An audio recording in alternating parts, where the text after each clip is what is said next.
Akala namin tapos na ang lahat hanggang sa muli ko siyang makita, nakaupo sa paanan ng kama, nakangiti, at yakap-yakap ang nilalang na dapat ay nawala na magpakailanman. Ang kwentong inyong maririnig ay hango sa totoong pangyayari ayon sa salaysay ng mismong nakaranas. Anumang pagkakahalin tulad ng pangalan, lugar, o pangyayari sa ibang tao ay nagkataon lamang. Layunin ng kwentong ito na magbigay aliw at kaalaman sa pamamagitan ng paglalahad ng mga alamat, paniniwala at kababalaghan sa ating kultura. Naaalala ko pa ang unang beses na nagbago ang tingin ko sa karinderyang iyon.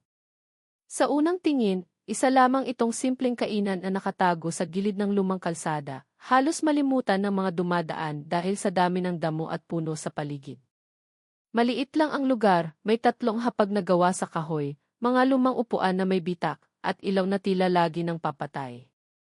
Pero sa kabila ng tila ordinaryong anyo nito, may kakaibang lamig sa hangin tuwing lalapit ka sa pinto, at may mabigat na pakiramdam na parang may matang nakamasid mula sa dilim. Noong una, wala naman kaming masamang kutob. Ako at si tatay ay madalas dumaan doon tuwing galing sa bukid para magmeryenda ng pansit o kape.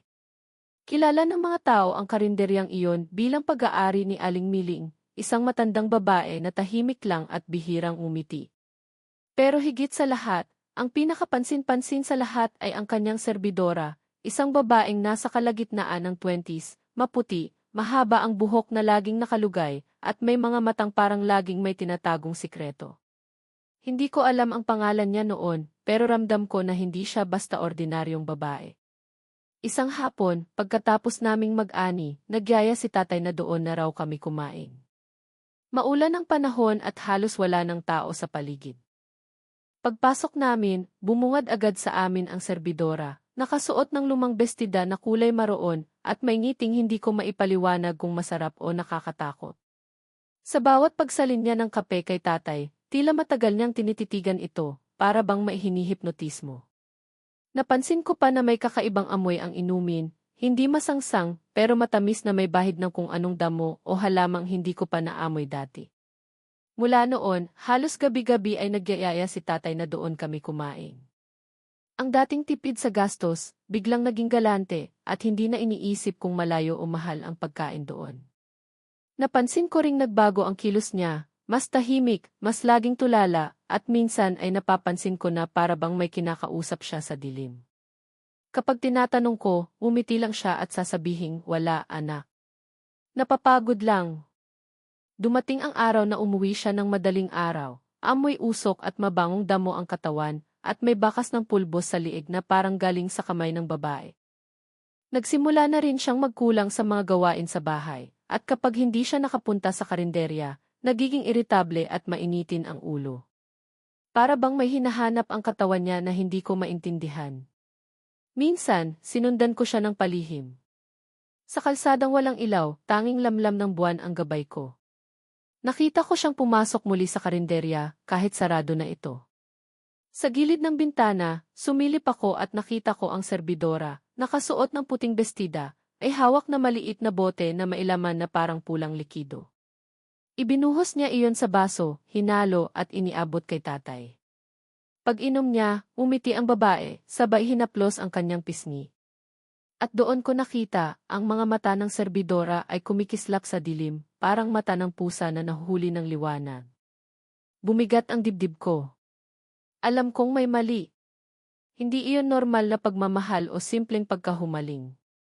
May kung anong puwersang humihila sa kanya palapit sa babaeng iyon, puwersang hindi basta-basta nakikita. Sabi nga ng matatanda sa amin, may mga taong gumagamit ng gayuma, likido o pulbos na galing sa halaman, hayop at minsan dugo, para itali ang puso at isipan ng kanilang biktima. At kung totoo nga ang hinala ko, malalim na ang kapit nito kay tatay. Pero paano ko siya ililigtas kung mismong puso niya ang ayaw kumalas? Paano kung sa bawat pagtatangkang ilayo ko siya, mas lalo lang siyang masaktan o masaktan ako? Hanggang ngayon, malinaw sa alaala ko ang huling gabing nakita ko silang magkasama. Sa liwanag ng kandila, nakatingin si tatay sa kanya na para bang siya lang ang tao sa mundo. At ang serbidora, nakangiti habang ang anino niya sa likod ay tila may hugis ng hindi tao. At doon nagsimula ang bangungot na hindi ko akalaing babago sa buhay naming mag-ama. Pagkatapos ng gabing iyon sa karinderya, halos hindi na ako nakatulog. Sa tuwing ipipikit ko ang aking mga mata, muling bumabalik sa isip ko ang mga matang iyon, ang kislap na hindi kayang gawin ng isang normal na tao. Pinilit kong kumbinsihin ang sarili ko na baka imahinasyon lang, dala ng dilim at pagod. Pero paano ko ipapaliwanag ang biglang pagbabago ni tatay? Kinabukasan, sinubukan ko siyang kausapin habang nag-aalmusal kami. Tahimik lang siya, nakatitig sa kawalan, tila walang naririnig. Nang tawagin ko siya ng malakas, saka lang siya napalingon at ngumiti ng payapa, pero sa likod ng ngiting iyon, may malamig na distansya. Pagkatapos kumain, mabilis siyang umalis, hindi man lang nagsabi kung saan pupunta. Sumunod ako mula sa di kalayuan. Mainit ang araw pero ramdam ko ang kakaibang lamig na dumidikit sa balat ko. Nakita ko siyang muling nagtungo sa karinderya, kahit 10:00 pa lang ng umaga. Sarado pa ito, pero may kung anong ingay mula sa loob, parang mababang tinig na kumakanta o bumubulong ng hindi maintindihang wika. Lumapit siya at kumatok ng 3 beses. Ilang segundo lang, bumukas ang pinto, at sumilip ang serbidora, nakasuot ngayon ng kulay puting saya at pulang pamikis. Tinitigan niya si tatay, saka siya pinapasok, walang kahit anong salitang binitawan. Dahan-dahan akong lumapit sa gilid ng karinderya. Ang kahoy na dingding ay may maliit na siwang, at mula roon ay naaninag ko ang loob. Nakaupo si tatay habang ang babae ay may inilalabas na maliit na supot mula sa ilalim ng mesa. Binuksan niya ito at lumabas ang kakaibang amoy, matamis na may halong mapait, parang bulok na prutas na hinaluan ng pabango. Nilagay niya ang laman sa baso at tinakpan ng kumukulong tubig. Habang hinahalo iyon, mahina siyang bumubulong, at bawat galaw ng kanyang labi ay parang may kasamang hangin na lumalakas at humahaplos sa aking batok. Napaatras ako nang maramdaman kong may dumaan na malamig na simoy sa likuran ko, kahit walang dumadaan na tao. Nang lingunin ko, wala naman akong nakita, pero malinaw na may aninong gumagalaw sa lupa, aninong hindi tumutugma sa anumang bagay sa paligid. Pagbalik ng tingin ko sa siwang, nakita ko na inilalapit ng babae ang baso kay tatay. Ininom niya ito ng walang alinlangan. Pagkatapos ay ngumiti siya, at mula sa gilid ng kanyang labi, para bang may tumulo na mapulang likido, pero kasing lapot ng pulot. Hinaplos niya ang pisngi ni tatay, saka dumiretso ang tingin niya sa siwang kung saan ako nakasilip. Parang biglang tumigil ang mundo. Nanigas ako sa kinatatayuan ko, hindi makagalaw. Ang ngiti niya ay dahan-dahang lumaki, at ang mga mata niya ay muling kumislap, mas malinaw at mas nakakapanindig balahibo kaysa kagabi. Bago ko pa magawang umatras, narinig ko ang yabag mula sa loob, papalapit sa pinto. Mabilis akong umatras papunta sa gilid ng kalsada at nagtago sa likod ng malaking puno. Ilang saglit lang, bumukas ang pinto at lumabas si tatay, tila wala lang, kasunod ang babae na nakatingin sa direksyon ko. Para bang alam niyang nandito ako, kahit nagtatago. Kinabukasan, sinubukan kong magtanong-tanong sa ilang matatanda sa baryo. Marami sa kanila ang umiiwas na banggitin ang karinderya. May isa, si Mang Oscar, na bumulong lang, hindi mo ba alam, iha? Mula pa noong dekada 80, may mga lalaking napapadpad dyan na hindi na nakakaalis. Yung iba, nawawala yung iba, bumabalik pero parang ibang tao na. Hindi ko na siya natanong pa dahil bigla siyang tumayo at umalis na para bang may takot na takot. Sa mga sumunod na gabi, mas lalo akong nabahala. Si tatay ay madalas na wala sa bahay, at kung uwi man, laging amoy ng kakaibang pabango ang katawan niya, parang pinaghalong bulaklak at usok. Minsan ay nadinig ko siyang nagsasalita mag-isa sa dilim ng aming sala, at sa bawat pagkakataon, may malamig na hangin na dumarampi sa batok ko. Isang gabi, dahil sa takot at pag-aalala, muli ko siyang sinundan. Hindi siya nagtungo sa karinderya, kundi sa isang lumang kubo sa likod nito na natatakpan ng damo at puno. Doon ko nakita ang serbidora, nakatayo sa gitna ng bilog na may mga nakalagay na kandilang itim at pulang tela sa paligid. May hawak siyang mangkok na may kumukulong likido, at habang nagsasalita siya ng mga salitang hindi ko maintindihan, itinaas niya ito kay tatay na nakaluhod sa harapan niya. Sa bawat salitang lumalabas sa kanyang bibig, tila lumalalim ang dilim sa paligid, at naririnig ko ang tila mahinang hagikik na nagmumula sa kung saan. Ang mga ilaw mula sa malayo ay parang nawawala at tanging kislap ng kanyang mga mata at kandila ang nakikita ko. Sa mga oras na iyon, gusto kong sumigaw, gusto kong lapitan si tatay at hilahin palayo, pero nanlalamig ang buong katawan ko. May kung anong puwersa na tila pumipigil sa akin. At bago pa ako tuluyang makagalaw, napalingon siya. At sa pagkakataong ito, hindi lang mga mata niya ang kumikislap, kundi pati ang mga ngiti niya ay nagbunyag ng matatalim na ngipin na hindi sa tao. Pagkatapos ng gabing nakita ko ang ritual sa kubo, halos hindi ko na alam kung paano haharapin si tatay. Kinaumagahan, tinangka kong magpanggap na walang nangyari, pero sa tuwing magtatama ang mga mata namin, ramdam kong iba na siya. Para bang may ibang nilalang na sumasabay sa kanyang titig, malamig at walang awa. Minsan, nahuhuli ko siyang nakangiti ng mag-isa habang nakatingin sa dingding, para bang may kausap na hindi ko nakikita. Hindi lang iyon ang kinatatakutan ko, nagsimula na ring kumalat ang mga bulong-bulungan sa baryo. May isang mangingisda na di umano nakita ang serbidora sa tabing ilog, hating gabi, nakaluhod at may hinuhugasan na tila puting tela na may bakas ng dugo. Nang lumapit daw siya para tingnan, bigla raw nawala ang babae, at tanging malamig na hamog ang naiwan. Ilang araw matapos iyon, hindi na bumalik sa bahay ang mangingisda. Samantala, sa bahay, nagsimula akong makarinig ng kakaibang ingay tuwing 3:00 ng umaga. Mahinang katok sa aming pintuan, 3 beses lang, pero sapat para magpatayo ng balahibo ko. Nang minsang sumilip ako sa bintana, wala namang tao, pero malinaw na may bakas ng yapak sa lupa, yapak ng babae na nakayapak, basa pa at may halong puti. Naisip kong humingi ng tulong kay Mang Oscar, pero bago ko pa siya mapuntahan, nakita ko siya isang hapon sa may kanto ng baryo, pawis na pawis at takot na takot. Sinabihan niya ako na itigil na raw ang pagsunod at pakikialam, dahil kapag patuloy akong nakikialam sa bagay na iyon, baka pati ako'y mahulog sa kapangyarihan ng babae. May mga mata siya kahit saan, bulong niya, bago mabilis na naglakad palayo. Hindi ko alam kung ano ang mas kinatatakutan ko, ang serbidora, o ang unti-unting pagkawala ng pagkatao ni tatay. Sa bawat araw na lumilipas, mas lalong lumalayo ang loob niya sa akin.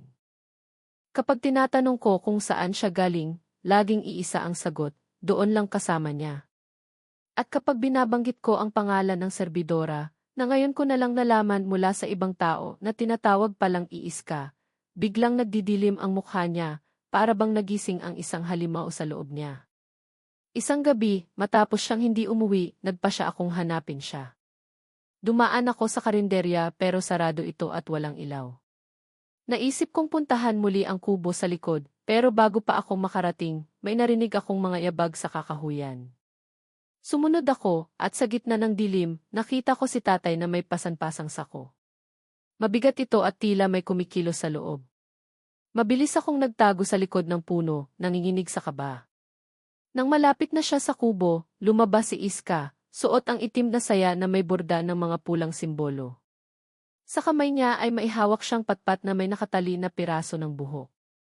Narinig ko ang pag-uusap nila. Mababa at halos pabulong ang boses ni Iska, pero malinaw ang sinabi, isa pa lang ang kailangan tapos na ang lahat. Si tatay ay tumango lang, saka iniabot ang sako sa kanya. Nang ibaba ito ni Iska, kumalabog ito sa lupa, at isang mahina, ngunit malinaw na daing ang narinig ko mula sa loob. Nagsimulang bumilis ang tibok ng puso ko. Gusto kong sumugod para iligtas kung sino man ang nasa loob, pero sa takot ko na baka madamay ako, nanatili akong nakatago. Doon ko napansin na may gumagalaw sa dilim sa paligid nila, mga aninong walang katawan, dahan-dahang lumalapit sa kubo, para bang hinihigop ng isang puwersang hindi ko maipaliwanag. Pagbalik ko sa bahay, halos hindi na ako makahinga sa kaba. Pero mas lalo akong nabahala nang makita ko sa mesa ang isang maliit na baso na may natirang inumin, amoy na amoy ko ang parehong matamis at mapait na halimuyak mula sa karinderya.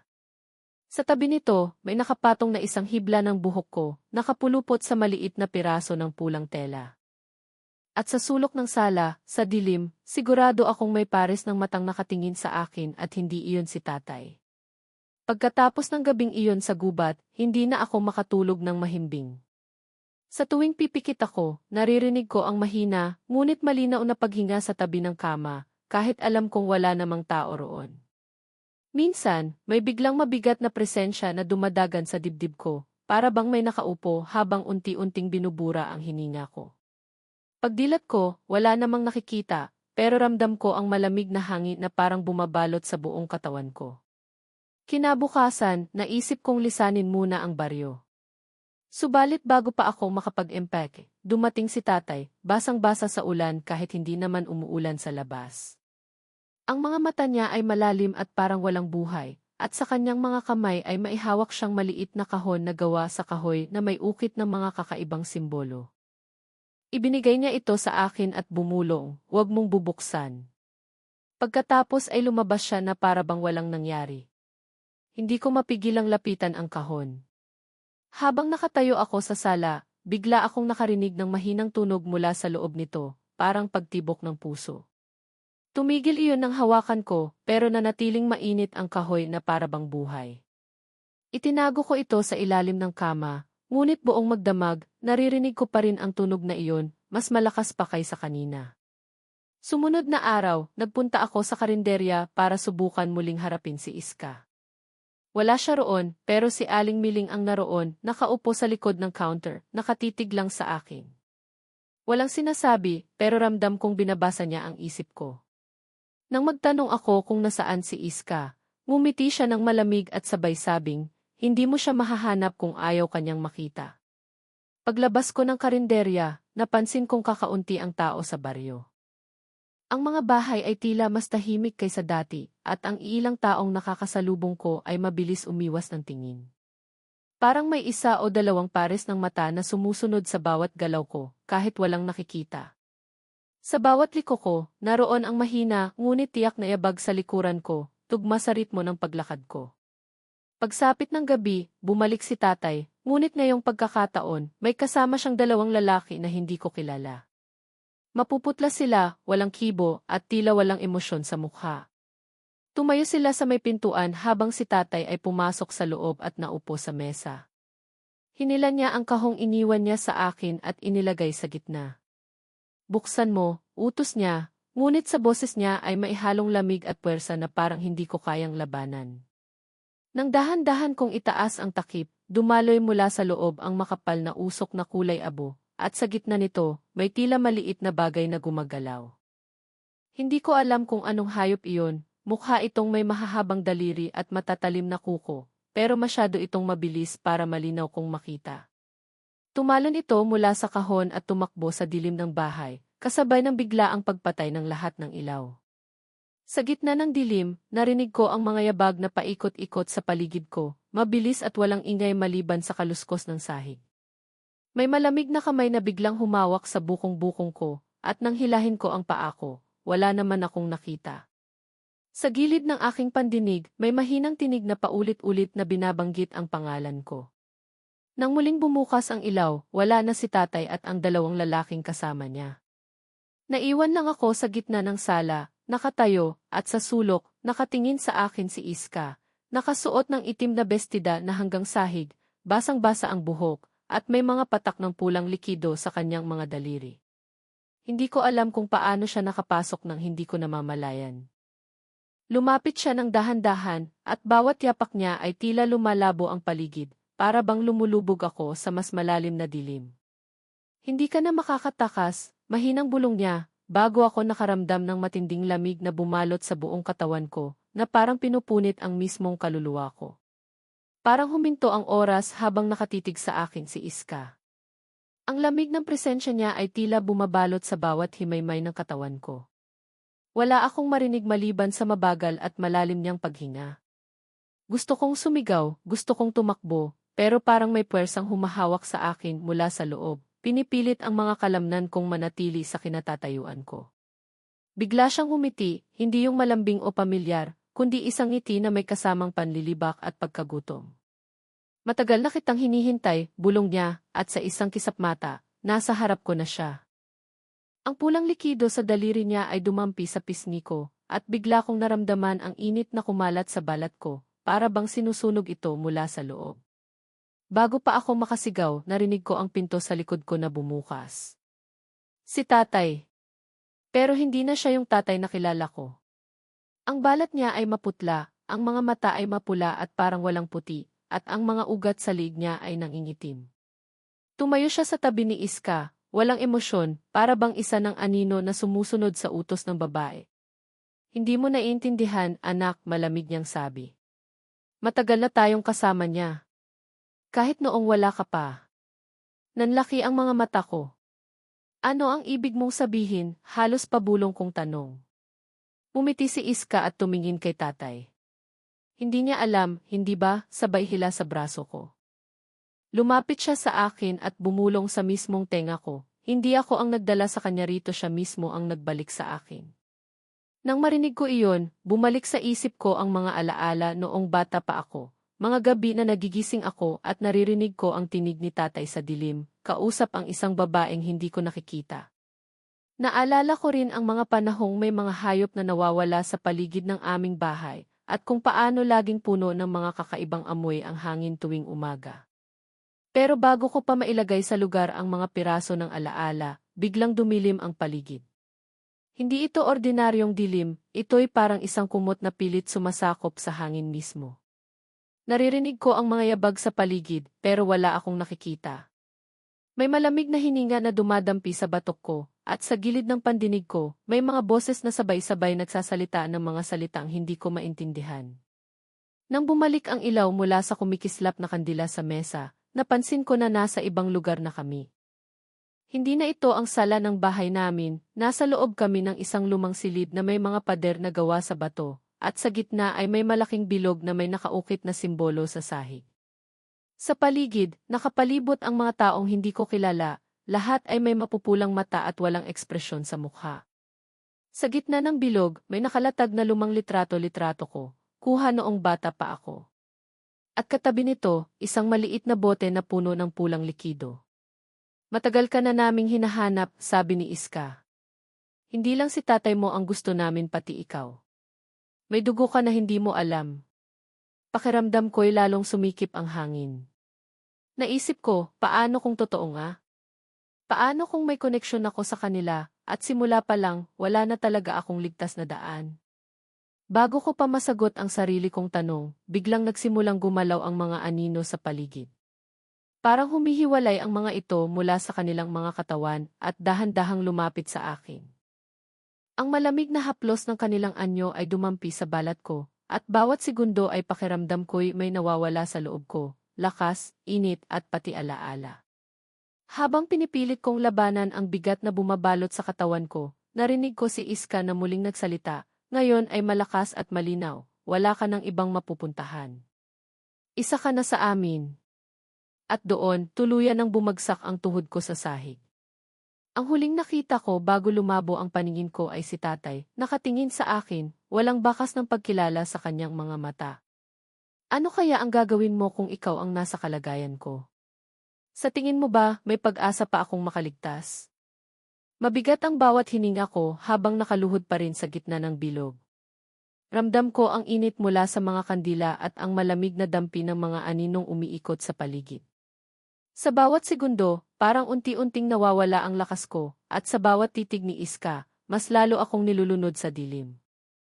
Handa ka na, bulong niya, habang inilalapit ang maliit na bote ng pulang likido sa aking labi.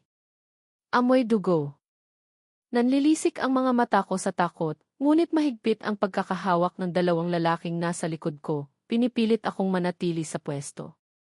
Si tatay ay nakatayo lang, walang reaksyon, para bang hindi niya nakikita ang anak niyang pinipilit isama sa isang bagay na hindi ko lubos maintindihan. Pero sa gitna ng lahat ng takot, may isang bagay na pumasok sa isip ko, ang kahong iniwan ni tatay sa akin bago nagsimula ang lahat. Hindi ko alam kung bakit, pero naramdaman kong may kinalaman iyon sa lahat ng ito. At sa pag-iisip ko noon, bigla kong napansin na nakalagay ito sa gilid ng bilog, parang sadyang naroon para makita ko. Isang malakas na sigaw ang pinakawalan ko, at sa sandaling iyon, ginamit ko ang lahat ng natitirang lakas ko para tulak ang mga lalaking humahawak sa akin. Nabitawan nila ako sa sobrang pagkabigla. Mabilis akong gumapang papunta sa kahon at binuksan ito ng walang pag-aalinlangan. Pagbukas ko, isang matinding liwanag ang kumawala, kasabay ng malakas na ugong na parang libu-libong tinig na nagsasabay-sabay.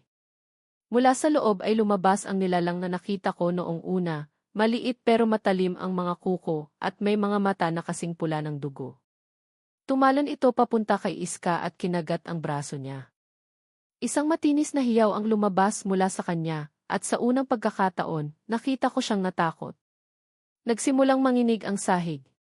Ang mga anino sa paligid ay kumalat at naging parang usok na pumupuno sa buong silid. Ang mga taong nakapalibot sa amin ay nagsimulang maglakad paatras, ngunit tila wala silang kontrol sa sarili.